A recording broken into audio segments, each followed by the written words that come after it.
You have to have a very deep connection to your influence, or you will not even understand yourself. And you have to understand yourself. When you have such a history of survivorship, you have this untapped level of strength that not many people can vibrate with. And people look to you as a pillar of strength in their life, and you are so clueless to that. You have to become aware of your level of influence in people's lives, in atmospheres, and situations. And listen, anything that I say is not about ego. These are just facts.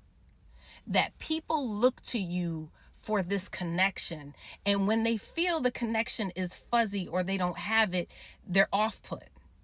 You're not thinking anything about what they're connected to or how they're feeling about you or a situation. And this could be something as simple as the way you looked at them, or the way you didn't look at them, or the way you didn't connect with them in a conversation that maybe typically you connect with them on a different level, and maybe your mind was somewhere else and they're thinking that they did something wrong with you or to you. This is how deep this thing gets.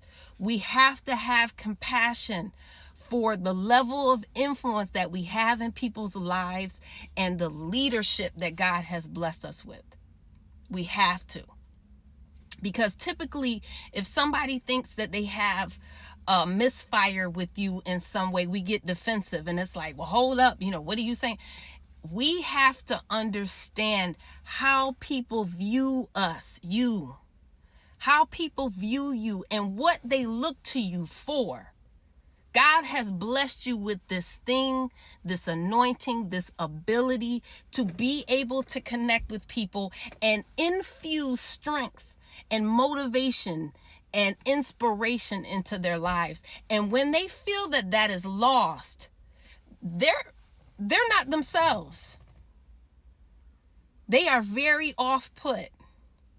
And it's by no doing of yours, but you have to understand and have compassion for the way that people view you and the way that people look to you as someone that can give them that boost in life that they need, that maybe they never were able to get from somewhere else or someone else, but they get it from you.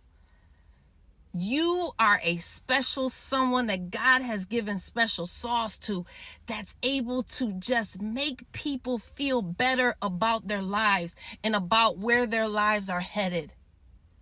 And when people feel they've lost that connection with you in a moment's time, they're having a problem with it. They're not feeling themselves. And that is a very powerful level of influence that you can either take and manipulate, or you can take and have the ability to help shift through God's power, shift people's lives in the most tremendous way possible. That one word, one conversation from you can change the trajectory of someone's life forever. That is the power that God has blessed you with in people's lives. And you have to understand that you have that. And you have to have compassion for the way that people view you as this strong tower that they're looking for some type of inspiration or some type of strength that is infused in them that they just don't have naturally. There are so many situations that are twisted, and people run with narratives because they feel maybe you're mad at them, maybe you're pulling away from them, maybe you're in a funk with them, and they're so out of sorts about it because of your influence. God has blessed you with this influence, babe, and it is so deep and profound. I kid you not, that you have to separate yourself from people and understand the level of power that God has blessed you with, and the vision and the lenses that God has given you the ability to see out of that other people don't have. They don't have the lenses that you have, that you can see people, their spirit, their struggles, their issues. You see it, and you have a God-given ability to influence it for now and ever. Please understand that. Please take that in. And please sit in that and understand how amazing that is. You're very rare. Please understand that.